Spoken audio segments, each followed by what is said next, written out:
राजनीतिक संगठन जय हिंद मंच की राष्ट्रीय टीम आज बीएमएस स्कूल के प्रांगण में श्री अरुण खरब जी के जो जय हिंद मंच के प्रदेश के महासचिव हैं उनके नेतृत्व में जय हिंद मंच के जो हरियाणा के उपाध्यक्ष हैं सियाराम जी एडवोकेट साहब, उन लोगों ने राष्ट्रीय टीम से इस विषय पर ये चर्चा की थी कि आज देश में आंदोलन और राजनीतिक उठापटक जो चल रही है उसमें बहुत सारे लोग जय हिंद मंच का रोल जानना चाहते हैं।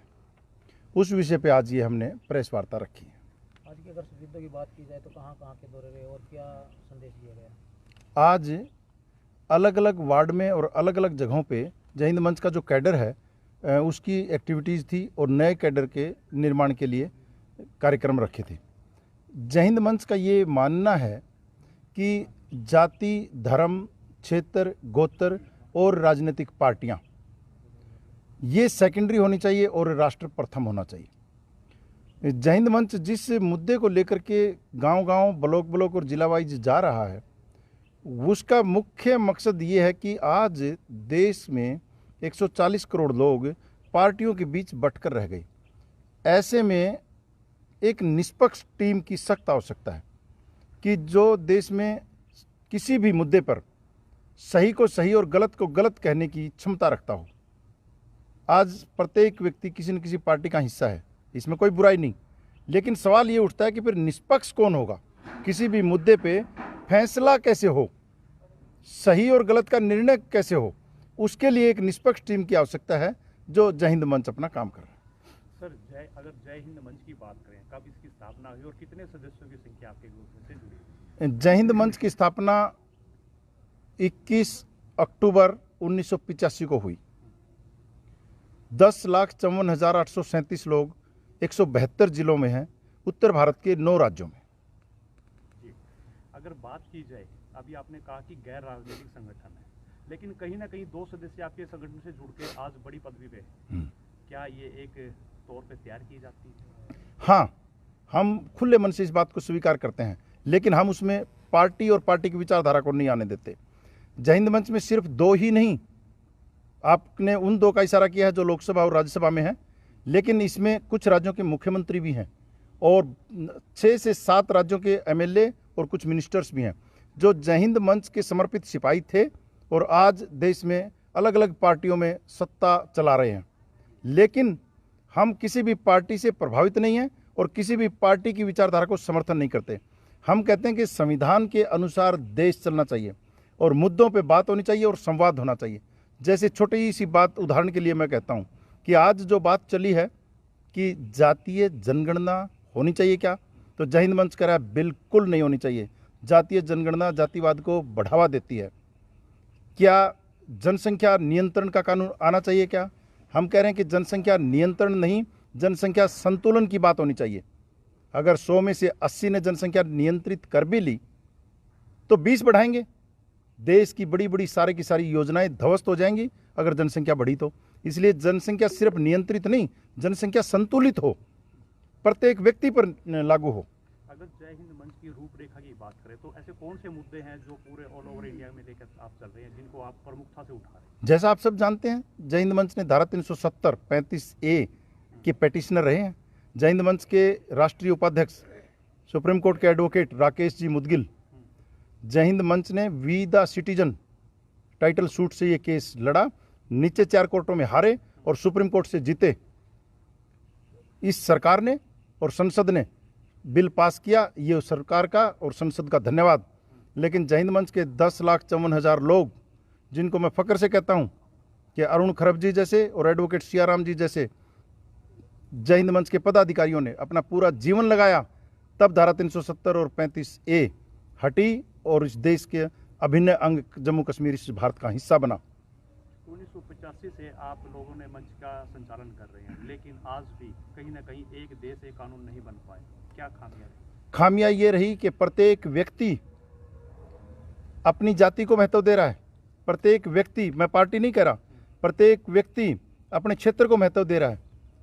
जय हिंद मंच इस प्रयास में है कि व्यक्ति समाज की इकाई है, राष्ट्र निर्माण व्यक्ति निर्माण से होगा।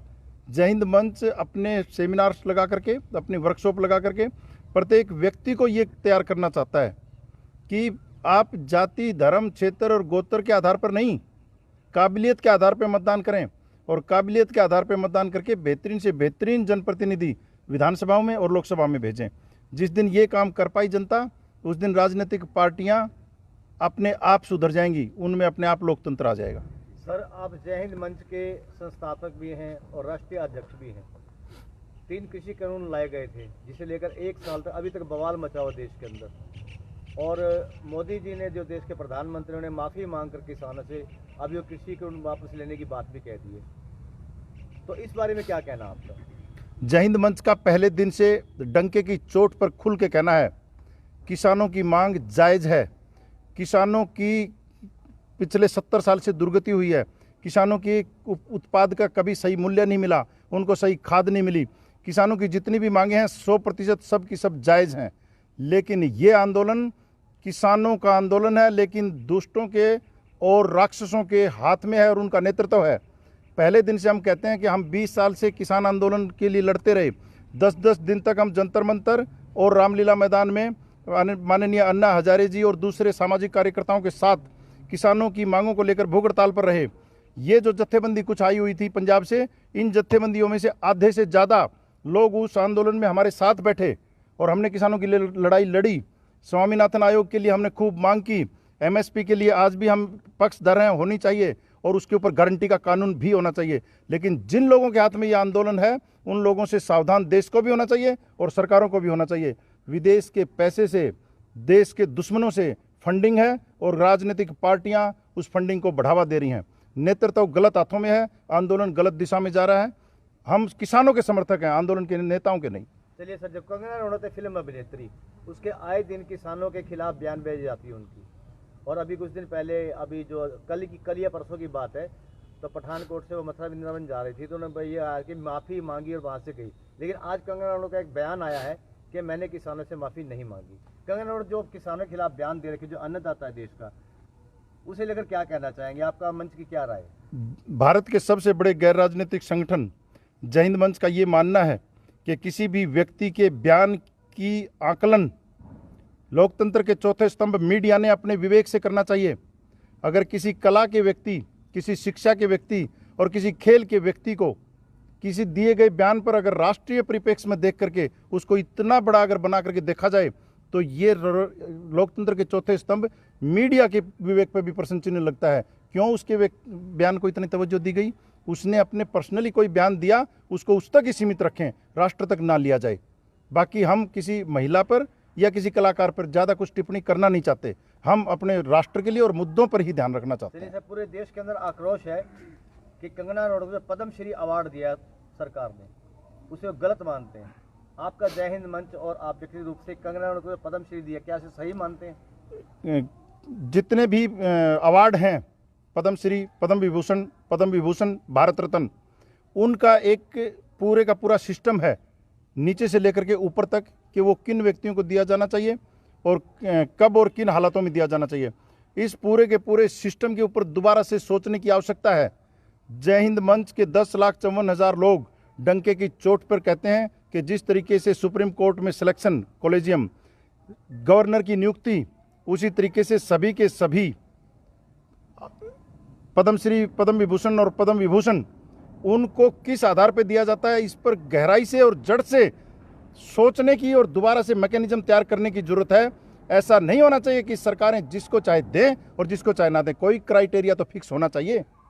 तो क्या अभी जो कंगना रनौत को पद्मश्री दिया गया है, आपकी नज़र में, आपके जय हिंद मंच की नज़र में, क्या वो सही है या गलत है? मैं इतना बड़ा व्यक्ति नहीं हूँ पद्मश्री जैसे किसी बड़े अवार्ड की ये कर सकूं कि ये उसको दिया जाना चाहिए और उसको नहीं दिया जाना चाहिए, उसको दिया गया वो ठीक और उसको दिया गया गलत, ये मैं कहने का अधिकारी नहीं हूँ और मेरी इतनी क्षमता भी नहीं है।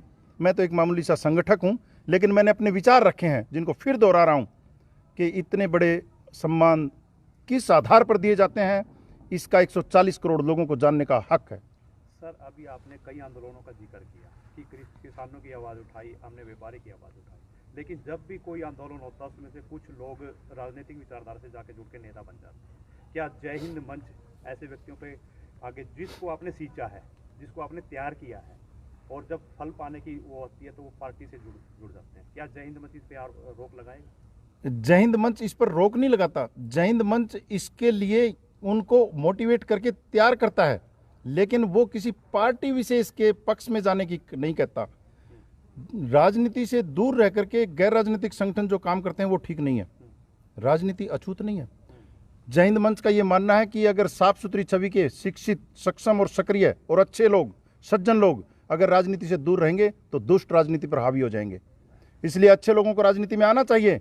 लेकिन आपका प्रश्न बहुत सही है, ये पीड़ा मेरी भी है कि जय हिंद मंच के 10 लाख लोगों की, देशभक्त लोगों की कमर पे चढ़ करके कुछ व्यक्ति ऊंचाई तक आते हैं और फिर वो मुख्यमंत्री, केंद्र के मंत्री और कैबिनेट मिनिस्टर बन करके उन्हीं पार्टियों की विचारधारा में विलीन हो जाते हैं जिन पार्टियों से हम लोकतंत्र की बचाव की संघर्ष कर रहे हैं। सर, आगे क्या लक्ष्य रहने वाला है? क्या और कौन से मुद्दे लेके चलने वाले हैं ताकि हरियाणा, पूरे भारतवर्ष के नागरिकों का उसमें भला हो सके? हम पूर्ण रूप से कुछ बड़े मुद्दों पर देश की जनता का ध्यान दिलाना चाहते हैं। सरकारों से हम कोई मांग नहीं करते और किसी राजनीतिक पार्टी से कोई मांग नहीं करते। हम जनता से ये कहना चाहते हैं कि आप आंख और कान खोल करके आप ये बात पूछो सरकारों से और पार्टियों से कि हम मुख्यमंत्री प्रदेश का चुनते हैं या पार्टी का। चुनाव के दौरान मुख्यमंत्री को अपनी पार्टी के लिए वोट मांगने का हक किसने दे दिया? प्रधानमंत्री को पूरे देश में घूम घूम करके अपनी पार्टी की पैरवी करने का हक किसने दे दिया? देश का प्रधानमंत्री होता है, पार्टी का नहीं। प्रदेश का मुख्यमंत्री होता है, किसी पार्टी विशेष का नहीं।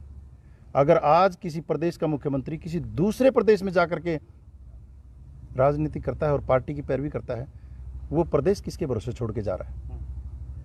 ये बात जनता के संज्ञान में हम लाना चाहते हैं कि किसी भी चुने हुए मुख्यमंत्री या प्रधानमंत्री को अपने मंत्रिमंडल सहित अपनी पार्टी की 4.5 साल तक पैरवी करने का हक नहीं है। 6 महीने कर सकते हैं। जय हिंद मंच की ऐसी सबसे बड़ी कौन सी उपलब्धि है जिसको आपको देख के गर्व होता है, और ऐसी कमी कौन सी है जिसको थोड़ा सा लगता है कि हमारे को उसमें सुधारने की जरूरत है? सबसे बड़ी उपलब्धि हमारी धारा 370-35A हमने जीती। मैंने पहले भी इसका जिक्र किया कि हरियाणा के महासचिव अरुण खरब जी और उपाध्यक्ष सियाराम एडवोकेट जैसे पदाधिकारियों की 10 लाख इन पदाधिकारियों की ये मेहनत थी कि 4 कोर्टों से हार करके 5वें कोर्ट से जीते।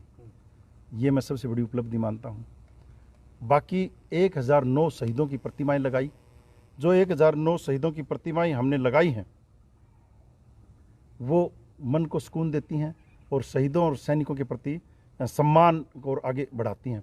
बाकी एक मैं अपनी टीम की शुरुआती सफलता का जिक्र करना चाहता हूँ कि 1988 में हमने लाल चौक पर पहली बार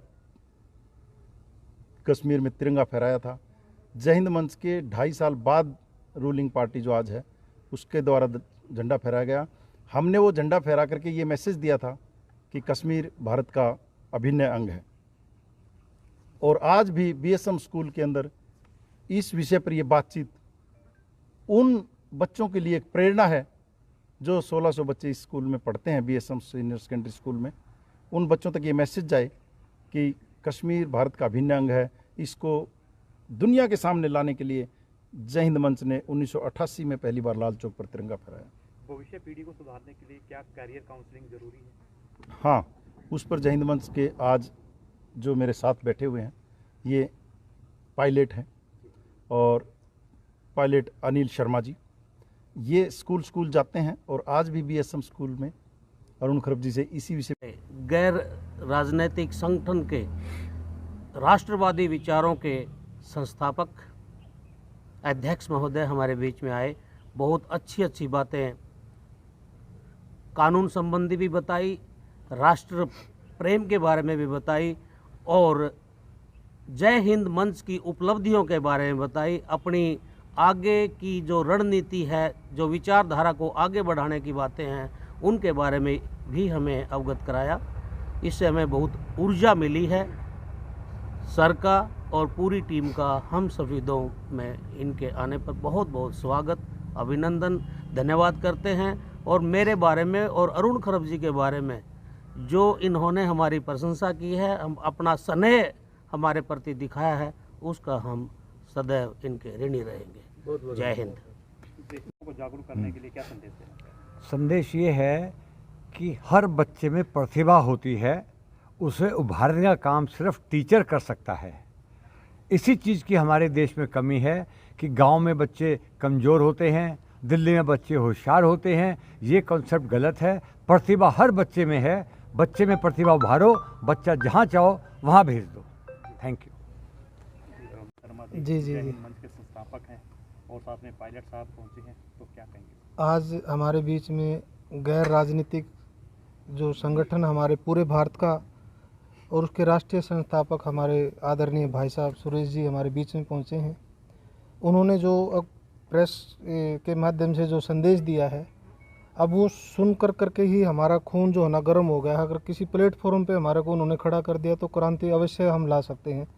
मैं उनकी बातों से बड़ा प्रभावित हुआ हूँ कि अगर कहीं किसी प्लेटफॉर्म पे हमारी कहीं ज़रूरत पड़ती है तो मुझे इतना एकदम गरम खून हो गया है कि भाई साहब कहीं ड्यूटी लगाएं और हम उस पर पूर्ण रूप से हम खरा उतरने की कोशिश करें। और आज विद्यालय में पूरा हमारे आदरणीय पायलट जी और मेरे बड़े भाई आदरणीय सुरेश जी बीच में पहुंचे हैं। तो पूरी टीम जो है दिल्ली से चल कर के आई है। मैं उनका अपने विद्यालय में पहुंचने पर तहे दिल से धन्यवाद करता हूं। बहुत